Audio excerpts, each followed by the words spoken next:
నమస్కారం సామాన్యుడి TV news కి స్వాగతం. ఈనాటి వార్తా విశేషాలు. ఎమ్మెల్యే కోట ఎమ్మెల్సీ అభ్యర్థుల ఖరారు కోసం సీఎం చంద్రబాబు సుదీర్ఘ కసరత్తు చేస్తున్నారు. ఇవాళ ఏ క్షణానైనా నలుగురు అభ్యర్థుల జాబితాను ప్రకటించే అవకాశం ఉంది. ఎమ్మెల్సీ అభ్యర్థుల జాబితాలో చోటు కోసం ఎంతో ఉత్కంఠంగా ఆశావాహులు ఎదురు చూస్తున్నారు.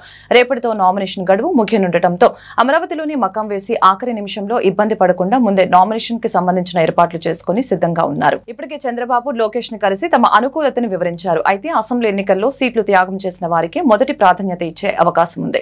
కుల మత ప్రాంతాల వారీగా సమీకరణలు బేరీజు వేసి అధినేత ఇవాళ అభ్యర్థుల్ని ప్రకటించనున్నారు. పోలీస్ శాఖలో మహిళా ఉద్యోగుల పిల్లల కోసం కేర్ సెంటర్ల ఏర్పాటు గురించి పరిశీలిస్తున్నట్లు హోంమంత్రి అనిత తెలిపారు.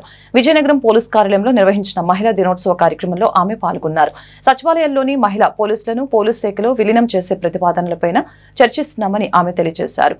అలాగే అనంతరం ఆమె అక్కడే ఉన్న పోలీస్ క్వార్టర్స్ లోని మహిళా హోంగార్డు ప్రమీల ఇంటికి ఆకస్మికంగా వెళ్లి ఆశ్చర్యపరిచారు. ఎలాంటి ముందస్తు సమాచారం లేకుండా ఏకంగా హోంమంత్రి ఇంటికి రావడంతో మహిళా హోంగార్డు ఆనందంతో ఉబ్బితబ్బిబ్బులయ్యారు. వారికి అతిథి మర్యాదలు చేశారు. హోంగార్డు కుటుంబ పరిస్థితులు, ఆరోగ్యం గురించి హోంమంత్రి అనిత అడిగి తెలుసుకున్నారు. అనంతరం ప్రమీలను చీర సారెతో సత్కరించి మహిళా దినోత్సవ శుభాకాంక్షలు తెలిపారు.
ఎమ్మెల్సీ ఎన్నికల బరిలో నిలిచిన జనసేన నేత కొనితెల నాగబాబు ఆస్తులు అప్పుల వివరాలు ఆసక్తి కలిగించాయి. అన్న చిరంజీవి తమ్ముడు పవన్ కళ్యాణ్ నుంచి సైతం అప్పులు తీసుకున్నట్లు నాగబాబు అఫిడవిట్ లో వెల్లడించారు. తనపై ఒక్క పోలీస్ కేసు కూడా లేదని తెలిపారు.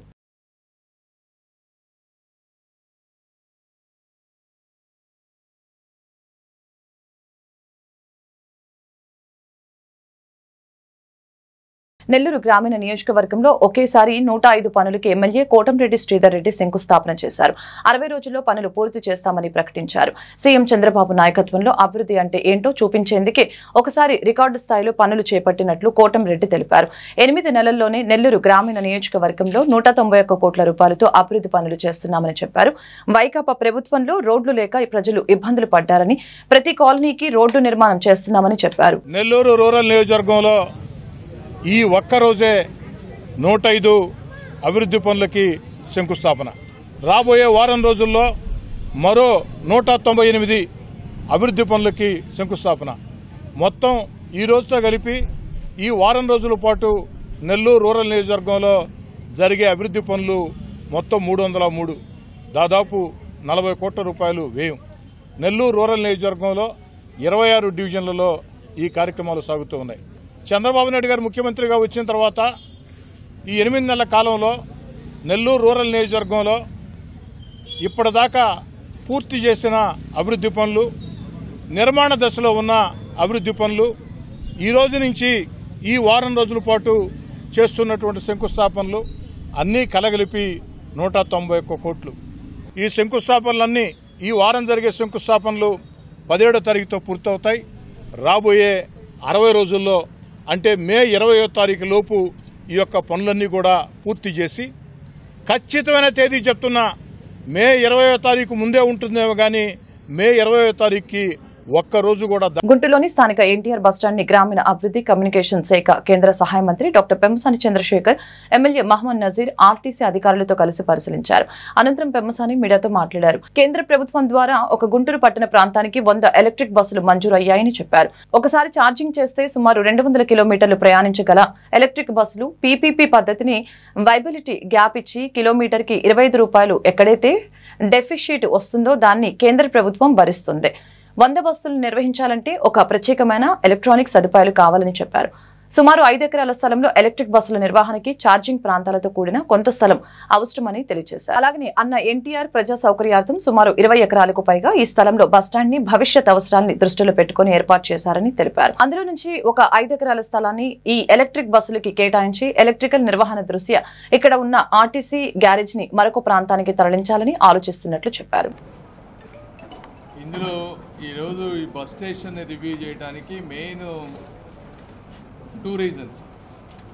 ఫస్ట్ రీజన్ ఏంటంటే కేంద్ర ప్రభుత్వ పథకం ద్వారా ప్రతి మేజర్ సిటీకి ఎలక్ట్రిక్ బస్సులు ఇచ్చేటువంటి పరిస్థితి ఉంది. మన గుంటూరుకి 100 ఎలక్ట్రిక్ బస్సెస్ శాంక్షన్ అయినాయి. మంగళగిరికి వేరు, ఒక గుంటూరు ప్రాంతానికి 100 ఎలక్ట్రిక్ బస్సెస్. ఇది కంప్లీట్గా ఎయిర్ కండిషన్డ్ 200 కిలోమీటర్స్ వరకు వెళ్ళొచ్చేటువంటి సౌకర్యం, మోడర్న్ బస్సెస్. ఇది పీపీపీ మోడ్లో సెంట్రల్ గవర్నమెంట్ వయబిలిటీ గ్యాప్ ఇచ్చి ఒక్కొక్క కిలోమీటర్కి దాదాపుగా అప్రాక్సిమేట్గా ఒక 25 రూపాయలు ఎక్కడైతే డెఫిసిట్ పడుతుందో అది సెంట్రల్ గవర్నమెంట్ పే చేస్తుంది. కాకపోతే ఈ 100 బస్సెస్ని రన్ చేయాలంటే మనకి ఎలక్ట్రిక్ ఇన్ఫ్రాస్ట్రక్చర్ కావాలి. ఎలక్ట్రిక్ ఇన్ఫ్రాస్ట్రక్చర్ 100 బస్సెస్కి వాళ్ళు 5 ఎకర్స్లో ఛార్జింగ్ స్టేషన్స్ ఇవన్నీ పెట్టమని చెప్పి అవన్నీ ఉంటే కానీ 100 ఎలక్ట్రిక్ బస్సెస్ వచ్చేటువంటి పరిస్థితి లేదు. సరే, ఈ స్కీమ్ వచ్చింది, మనకి ఎట్లా చేయాలని యాక్చువల్గా నిన్న నారాయణ గారితో, ఆర్టీసీ అధికారులతోటి, అదేవిధంగా ఎలక్ట్రిక్ డిపార్ట్మెంట్ వాళ్ళని నిన్న ఆల్రెడీ ఒక రివ్యూ తీసుకున్నాను నేను. ఈరోజు అసలు బస్ స్టాండ్కి వచ్చి ఏ విధంగా చేయాలి, దీన్ని ఎట్లా ఏ ప్రాంతంలో 5 ఎకరాలు మనం అలాట్ చేయాలి అనేది ఒకటి. రెండో రీజన్ ఏంటంటే ఇది 20 ఎకరాలు ఉన్నటువంటి సైటు. ఈ 20 ఎకరాలు గుంటూరుకి హార్ట్ ఆఫ్ ది సిటీలో ఉంది. ఆ రోజు నందమూరి తారక రామారావు గారు బస్ స్టేషన్లన్నీ అద్భుతంగా ఒక విజన్తో చేశారు. అదే ఇప్పుడు దాదాపు 30-35 సంవత్సరాలు అయిపోయింది అవన్నీ వచ్చి.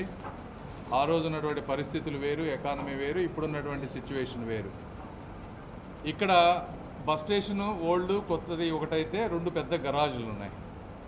ఈ గరాజులు అంటే రిపేర్ చేసేవి, బస్సులను కడిగేవి. ఇది సెంటర్ ఆఫ్ ది సిటీలో ఉండాల్సిన అవసరం లేదు మనకి. మేమేమనుకుంటున్నామంటే ఈ 5 ఎకరాలు ఎలక్ట్రిక్ బస్సెస్కు పోగా మిగిలిన 15 ఎకరాలను ఏ విధంగా దీన్ని మోడర్నైజ్ చేసి ఈ గరాజుల్ని, ఎందుకంటే గుంటూరు సిటీకి అవతల కూడా ఆర్టీసీ వారికి ల్యాండ్ ఉంది, వీటిని అక్కడ పెట్టి దీన్ని ఏమన్నా చేసి ఆర్టీసీకి ఆదాయం పెరిగే విధంగా. ఎందుకంటే ఈరోజు 50 లక్షలు వస్తుంది నెలకి రెవెన్యూ. 20 ఎకరాల సైట్ ఉంటే అంటే 5 ఎకరాలు దానిపోతే 15 ఎకరాల సైట్ ఉంటే మామూలుగా మీరు కమర్షియల్ ఎవరికన్నా ఇస్తే మాల్స్ కట్టి అవి కట్టి కొన్ని కోట్ల రూపాయల ఆదాయం వచ్చేటువంటి అవకాశం నిరుపయోగంగా పడిపోయింది. అదేవిధంగా డ్రైనేజ్ సమస్యలు ఉన్నాయి. వర్షాలు పడ్డప్పుడు 4-5 ఫీట్లు వాటర్ వచ్చేటువంటి పరిస్థితి. నమస్కారం. ఈరోజు గుంటూరు ఆర్టీసీ బస్ స్టాండ్ని రాబోయేటువంటి రోజుల్లో మరింత అద్భుతంగా అభివృద్ధి చేయాలనే ఆలోచనతో కూటమి ప్రభుత్వం, ఎన్డీఏ ప్రభుత్వం ఏర్పడిన తర్వాత కేంద్రంలో వస్తున్నటువంటి ప్రతి పథకానికి సద్వినియోగం చేసుకునేటువంటి విధంగా ఒక ముందు చూపుతో గుంటూరు బస్ స్టాండ్ని అభివృద్ధి చేయాలనే ఆలోచనతో ఈరోజు ఇక్కడ కేంద్ర మంత్రి వర్యులు పెమ్మసాని చంద్రశేఖర్ గారితో పర్యటించడం జరిగింది. ముఖ్యంగా రాష్ట్రంలోనే 2వ అతిపెద్ద డైలీ కిలోమీటర్స్ పరంగా కానీ, రెవెన్యూ పరంగా కానీ, ట్రాఫిక్ పరంగా కానీ 2వ అతిపెద్ద బస్ స్టాండ్కి ఉన్నటువంటి గుంటూరు బస్ స్టాండ్ని 2 డిపోల్లో కూడా దాదాపు 170 బస్సులు, అలాగే 2500 మంది ప్రయాణికులు ప్రయాణించేటువంటి ఏర్పాట్లు ఇక్కడ ఉన్నాయి. వీటినన్నిటి కూడా ఆధునీకరణ చేసేటువంటి కార్యక్రమాలతో పాటు ముఖ్యంగా ఈరోజు ప్రతి ఒక్కరు కూడా ఈవీ బస్సులు, ఎందుకంటే గుంటూరు నుంచి విజయవాడ డైలీ దాదాపు ఎన్ని బస్సులు నడుస్తాయి?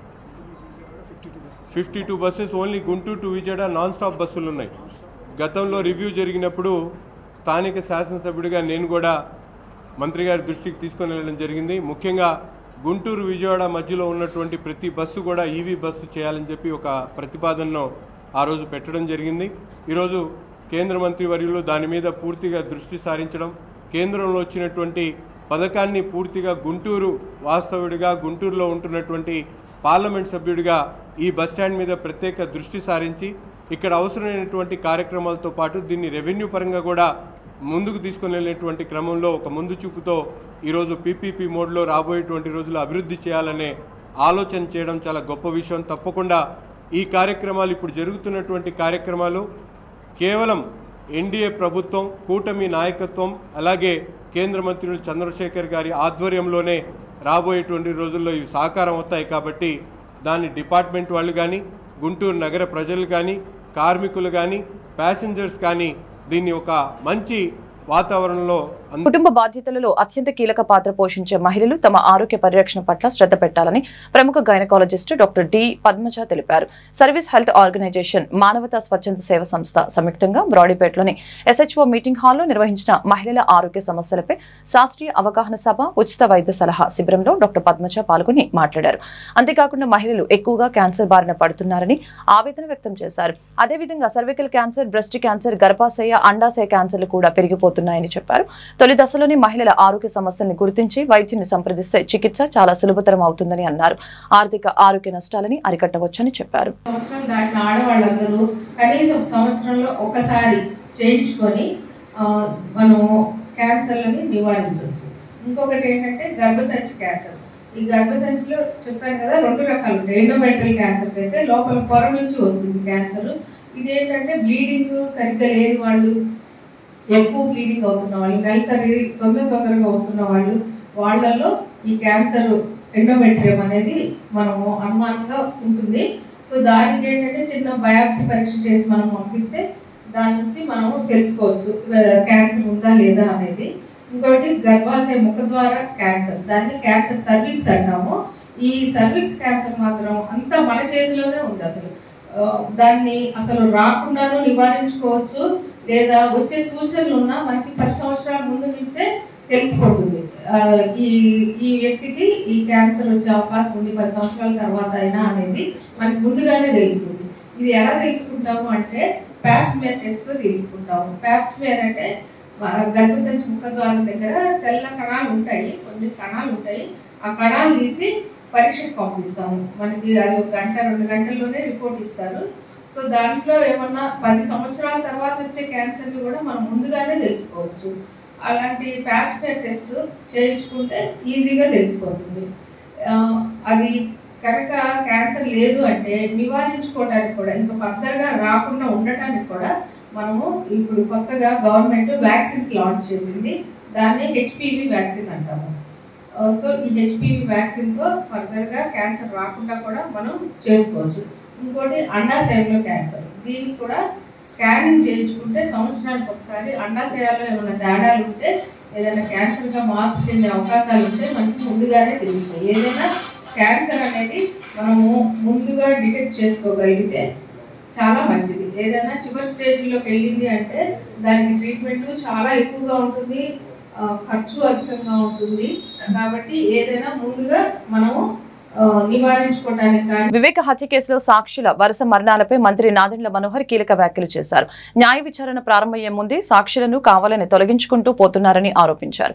కుటుంబ సభ్యుల్ని కూడా బ్రతకనివ్వటం లేదని చెప్పారు. దీనిపై ఖచ్చితంగా చర్చ జరగాల్సిన అవసరం ఉందని మంత్రి నాదెండ్ల పేర్కొన్నారు. రంగయ్య గారి మృతిలో అనేక అనుమానాలు తావుదీస్తున్నాయి. ఎందుకంటే ఒక హత్య జరిగిన తర్వాత క్రిమినల్ మైండ్ సెట్తో ఉన్న వ్యక్తులు ఏ విధంగా వ్యవహరిస్తారో మనం కొన్ని సమాచారం తెప్పించుకుంటే ఆందోళనకరంగా ఉంది. వివేకానందరెడ్డి గారి హత్య తర్వాత ఎవరైతే కీ విట్నెసెస్ ఉన్నారో, ఎవరైతే కుటుంబంలో అంతర్గత విషయాలు తెలిసిన వ్యక్తులైతే ఉన్నారో వాళ్ళందరూ కూడా విచిత్రంగా చనిపోయారు ఈ 2 సంవత్సరాల్లో 3 సంవత్సరాల్లో. అందులో వీళ్ళేం వృద్ధులు కూడా కాదు. అభిషేక్ రెడ్డి గారి వయసు ఎంత అంటే 30 సంవత్సరాలు. డ్రైవర్ ఆదినారాయణ ఏ విధంగా చనిపోయారో ఎవరికి తెలియదు. గంగిరెడ్డి గారు, భారతి గారి తండ్రి, 2-3 నెలలు ఆయన హాస్పిటల్లో ఉండి పాపం ఆయన పోయారు. 20 కోట్ల రూపాయలు ఇస్తామని ఒక డాక్టర్ని పంపించి జైల్లోకి, అప్రూవర్గా మారిన దస్తగిరిని బెదిరించి ట్రయల్కి వెళ్లే సమయం ముందు కావాలని ఈ విధంగా విట్నెస్లందరినీ కూడా వీళ్ళు తొలగించుకుంటూ పోతున్నారు. ఎవరు కూడా మిమ్మల్ని వ్యతిరేకించకూడదు. వ్యతిరేకించిన వాళ్ళని కుటుంబ సభ్యులతో సహా మేము బతకనివ్వమంటే ఎంత దుర్మార్గంగా వ్యవహరించారో చూడండి. ప్రజాస్వామ్యంలో ఓటర్ దగ్గరికి వెళ్ళి మనం పోటీ పడదాం, అభివృద్ధి గురించి పోటీ పడదాం, కానీ మర్డర్ల గురించి మేము ఎట్లా పోటీ పడతాం? ఆంధ్రప్రదేశ్ రాష్ట్రం 14 లక్షల కోట్ల అప్పులు పాలైందని తప్పుడు ప్రచారం చేస్తున్నారని మాజీ మంత్రి చెల్లుపోయిన వేణుగోపాలకృష్ణ తెలిపారు. శాసనసభలో 6,40,000 కోట్ల రూపాయలు మాత్రమే అప్పులు ఉన్నాయని ప్రభుత్వం చెప్పింది. అప్పుల విషయంలో చంద్రబాబు, పవన్ కళ్యాణ్ చేసిన ఆరోపణలు తప్పుడు ప్రచారం చేస్తున్నాయి. అధికారం కోసం అబద్దాలు ఎంచుకున్న నాయకుడు చంద్రబాబు. ఫీజు రియంబర్స్మెంట్ చేస్తానని విద్యార్థుల్ని మభ్యపెడుతున్నారు. కూటమి ప్రభుత్వం అధికారంలోకి వచ్చిన తర్వాత 1,30,000 కోట్ల అప్పులు చేశారు. రాష్ట్రానికి అప్పులు పుట్టవని ఆరోపణలు చేసిన చంద్రబాబు ఇన్నప్పులు ఎలా చేశావు? ఈ విషయాలను ప్రజలు అర్థం చేసుకోవాలి అని చెల్లుపోయిన వేణు తెలియజేశారు. వాడి చేతిలో విద్య మాత్రమే ఆయుధం అని రాజ్యాంగ నిర్మాత బాబాసాహెబ్ అంబేద్కర్ గారి ఆలోచన, మహాత్మా జ్యోతిరావు పూలే గారి ఆలోచనకి ఫీజు రియంబర్స్మెంట్ కార్యక్రమం వచ్చింది. చంద్రబాబు నాయుడు గారు ఎప్పుడు పరిపాలన చేసినా కూడా ఆయన ప్రవేశపెట్టలేని పథకం, దానివల్ల ప్రజలు చైతన్యం అవుతారనేటువంటి భయం, దీనితోడుగా 14-19 మధ్యలో ఇదే తరహా ఆయన పాలన కొనసాగింది. యువత మోసపోయారు. నిరుద్యోగ భృతి ఇస్తానన్నటువంటి చంద్రబాబు నాయుడు గారు, ఉద్యోగ కల్పన చేస్తానన్నటువంటి చంద్రబాబు నాయుడు గారు, డిఎస్ఏకి సంబంధించినటువంటి క్లారిటీ ఇవ్వలేనటువంటి పరిస్థితిలో ఉన్నటువంటి చంద్రబాబు నాయుడు గారు. ఇక్కడ ప్రజలు ఎదురు చూస్తా ఉన్నారు. ఎంతకాలం? సుమారుగా 10 నెలలు నిండిపోయింది. 11వ నెలకు వచ్చేస్తున్నారు. అంటే 5 సంవత్సరాల్లో 1 సంవత్సర కాలం వెళ్ళిపోయింది కదా. 5 సంవత్సరాలే పాలన కోసం ప్రజలు అవకాశం ఇస్తారు. ఆ ఇచ్చినటువంటి అవకాశంలో మీరు ఎలా పనిచేశారనేటువంటిది ప్రామాణికంగా తీసుకుంటారు. దానికి మీరు ప్రతిపక్షం మీద నింద వేసి ప్రజల దృష్టిని మరొకసారి మరల్చాలనేటువంటి ప్రయత్నం సాగదు. 12వ తేదీ నాడు ఏదైతే రాష్ట్రంలో ముఖ్యంగా విద్యార్థుల్ని, యువతని మోసం చేసినటువంటి ఈ ప్రభుత్వానికి వ్యతిరేకంగా ఆవిర్భావ దినోత్సవంతో పాటుగా యువత పోరు అనేటువంటి కార్యక్రమానికి కూడా నిర్వహించబోతా ఉన్నాం. రాష్ట్ర విద్యార్థి విభాగం, యువజన విభాగం రెండు కూడా సంయుక్తంగా ప్రతి జిల్లాలోని కూడా ఈ యొక్క కార్యక్రమాన్ని నిర్వహించబోతా ఉన్నాం.